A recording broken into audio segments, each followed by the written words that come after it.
जाड लोकांच्या संख्येत देखील आपला भारत नंबर 1 बनत चालला आहे आणि त्याच्या मागं कारण एकदम सरळ आहे. तुम्ही बघा तुमचा नाश्ता, सकाळी उठल्यानंतर नाश्ता पहिला त्याच्यामध्ये मग असणार इडली किंवा पोहे किंवा मग खारी, टोस्ट अशा सगळ्या गोष्टी. त्याच्यानंतर परत दुपारी काय खाता तुम्ही? डाळ, भात, भाजी, चपाती. संध्याकाळच्या वेळी परत खारी किंवा टोस्ट किंवा जास्तीत जास्त पोहे खाल तुम्ही. त्याच्याबरोबर चहा असणार, भजी असेल कदाचित. मग संध्याकाळी रात्री जेवणामध्ये काय करणार? डाळ, भात, भाजी, चपाती. याच्यामध्ये तुमचं प्रोटीन आलं कुठून? तुम्ही जर डाळीला प्रोटीन समजत असाल तर ती तर तुमची घोडचूक आहे. कारण तुम्ही दिवसभरामध्येच दुपारची आणि रात्रीची डाळ जरी पकडली 4-5 लोकांच्या फॅमिलीसाठी तुम्ही जास्तीत जास्त 200 ग्रॅम डाळीचं तुम्ही डाळ बनवता आणि त्याच्यातून प्रोटीन किती भेटतं तुम्हाला?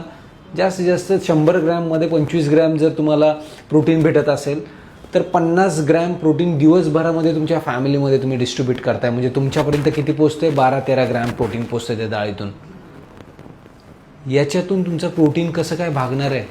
तुम्हाला जर तुमचं वजन साधारणतः 80 किलोच्या आसपास असेल तर तुम्हाला कमीत कमी 80 ग्रॅम तरी प्रोटीन भेटलं पाहिजे. कुठून भेटणार आहे ते प्रोटीन? तुम्ही दिवसभर फक्त कार्बोहायड्रेट खाताय आणि त्याच्यामुळे होतं काय? ह्या प्रोटीन डेफिशियन्सीमुळे तुमचा मसल लॉस व्हायला लागतो आणि त्या मसल लॉसमुळे होतं काय?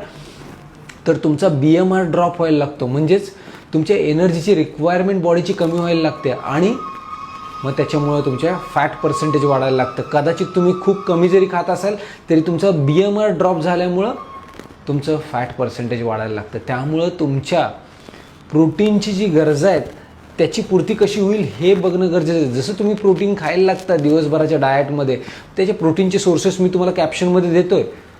त्या प्रोटीनचे सोर्सेस जसे तुम्ही ॲड करायला लागता जेवणामध्ये तसं तुमच्या कार्ब्सचं जे आहे ते प्रमाण कमी व्हायला लागतं, कार्बोहायड्रेट कमी व्हायला लागतं.